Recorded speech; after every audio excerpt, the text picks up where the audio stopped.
Hi guys, mag-ramen date naman tayo ngayon. After 13 hours RDOT, grabe, feeling ko deserve ko to.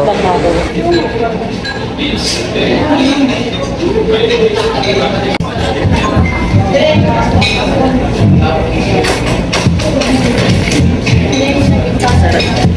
Yan, sarap ng kakaramen. Serving chicken karami.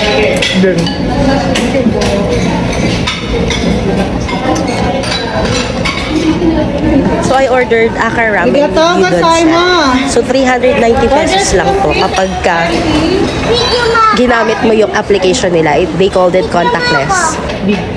Siyempre, you have to pay contactless. So it's either GCash or card. You just have to access their app, then order the food that you want. So less hassle para kung gusto mong doon ka pa mamili, pero nakaupo ka na habang namimili. Then hindi ka na rin tatawag kapag para mag-bill out. So much easier. So this is Ramen Kuroda, guys.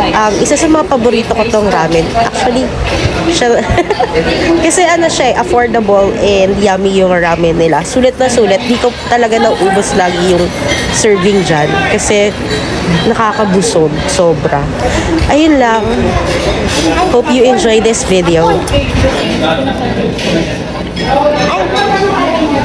So ganito muna tayo magmukbang dahil hindi pa ako makapagmukbang na magpe-prepare ng sobrang daming pagkain.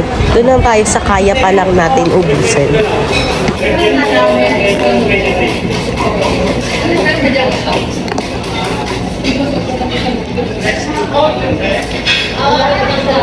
So if you want to have a ramen date with your friends, loved ones, or anyone that you want, you might try Ramen Kuroda. Marami naman silang branch that you can try. Usually, available rin naman to sa mga SM and Ayala malls. If you want to bring your kid, may kiddie meal din silang available for kids, and it's chicken. Thank you so much for watching. Always remember to treat yourself paminsan-minsan. Deserve mo yan. Di talaga natin mapagkakasya ang 1K isang linggo.